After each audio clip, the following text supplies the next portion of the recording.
Go ahead and start with the purchasing agenda. Anything interesting to note? Thank you, Mr. Ross, and again, good afternoon, Dr. Flores and Ms. Schottky. And I'd like to welcome the first Finance Committee for our interim superintendent, Dr. Gorman here, so thank you for joining us. Purchasing agenda is the only action item we have this month, and some of the stock inventory under C there are some of the things we buy beginning of the year to really supply us for the remainder of the upcoming year. And then item C, a couple of bond-funded projects, including rekeying of City Middle High School. That's really as part of finishing up the work there. You may recall we did a rekey of most of the district buildings, right? Or a chunk of them. We did 4, and then we're working through. We did Buchanan, University Museum, and Ridgemore. And now we're on the buildings that are projects. One of the last things we do is rekey them. Yeah.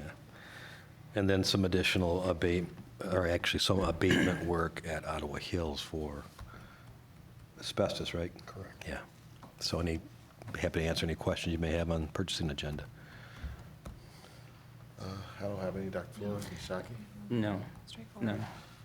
All right. Well, do I have a motion to move the purchasing agenda to the full board? Don't move. Support.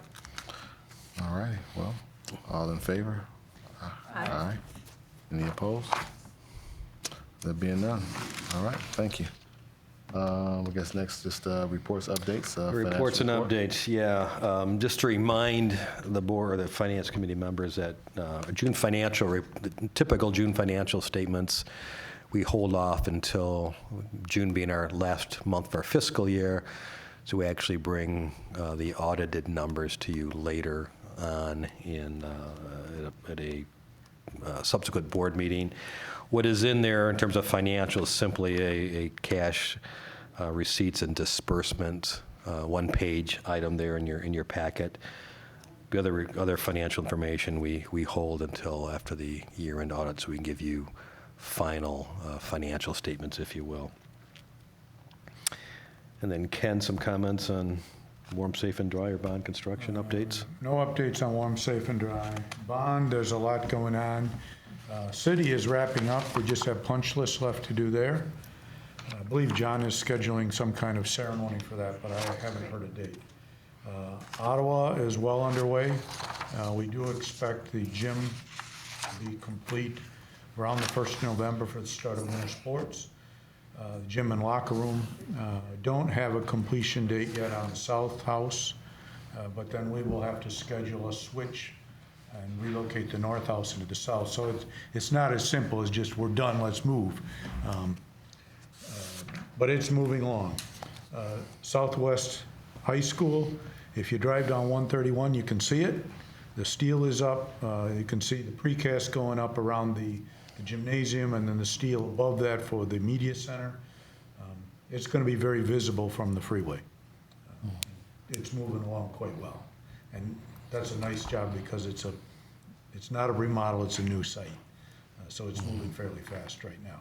The intent is to have that closed in before fall, so we've got interior work all winter. Union was approved a week ago at the board meeting. They're starting some temporary walls, and we'll get that started up. But the real work is probably still a month away, so there's preliminary work going on right now. We do have the 4 elementaries that are finishing up with air conditioning. Brookside, Chalmette, and East Leonard are in the punch list phase. North Park is being finished up, and we're working through the final requirements to clean up and then get everything back in. That's going to be a task that is pretty large to get them in the equipment and materials back in timely manner for the teachers, but we're working through that.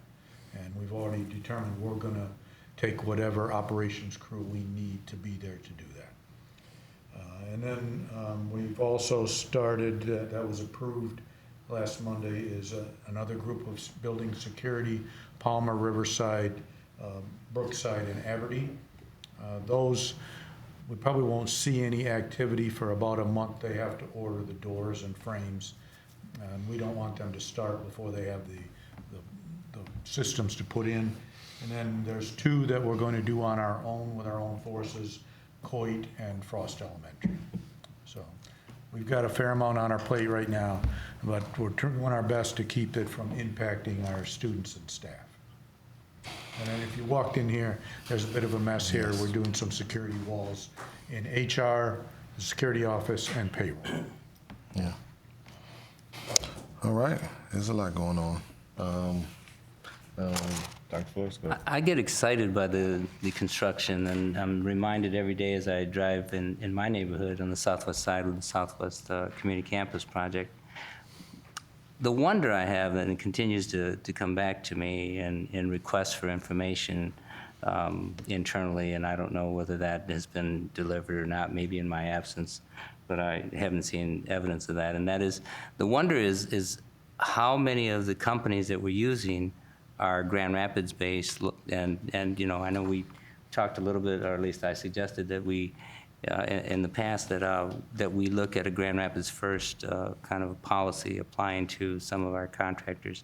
And that's not to say that there exists a lot more companies out there from Grand Rapids, but I think that we have an obligation to ensure that that Grand Rapids is getting that economic benefit of these dollars. Through the granting of contracts, utilizing our labor source and businesses here first. And then the other wonder I have is and again, the need for information, is how many of these companies are in fact, you know, minority and female and you know, representative of the diversity within our community. And so, again, my quest for information, I'll make that request again, and it is wonderful that we're, you know, accompanied here by our new superintendent, Dr. Gorman.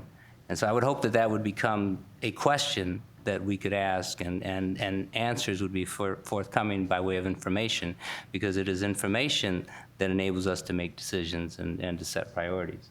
And so I'd like to, again, reiterate that I requested this kind of information. I will, through my participation on the policy committee, begin to ask these same questions and perhaps the need for a policy in this area. And if I may, I believe the number of local subcontractors was identified in the packet of information when we acted on the bids. Yeah. But let me go back and check, because I can't say that was identified in every one. That's what I was going to say. I do think I remember looking through the bids that it's noted. But I can check, and we have that information. We I can do. summarize it. As far as the minority, we will go to our construction managers and ask for them to report. I'm not sure the ins and outs of what exactly we can require. I know there's limits on what we can do in contracting, but we can certainly ask the question and report back. Yeah, and I'm looking for the data and enabling us to do a data review, that's all. Well, I do know from a policy perspective, I don't know what the policy number is offhand, but there is a local first, for lack of a better word, policy in place, and I think legally it had to be limited to the geographic sort of elements of the city and not necessarily race, gender Right. based. Yeah, I understand that too.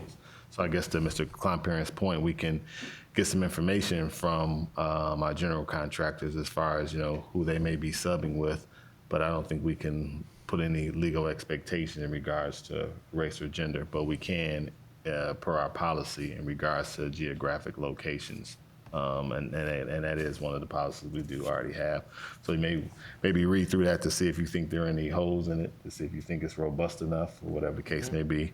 And I guess just to search through board's doc would probably, and that's why we went to board docs, so we could search things a little more easily. So you should be able to find that policy there.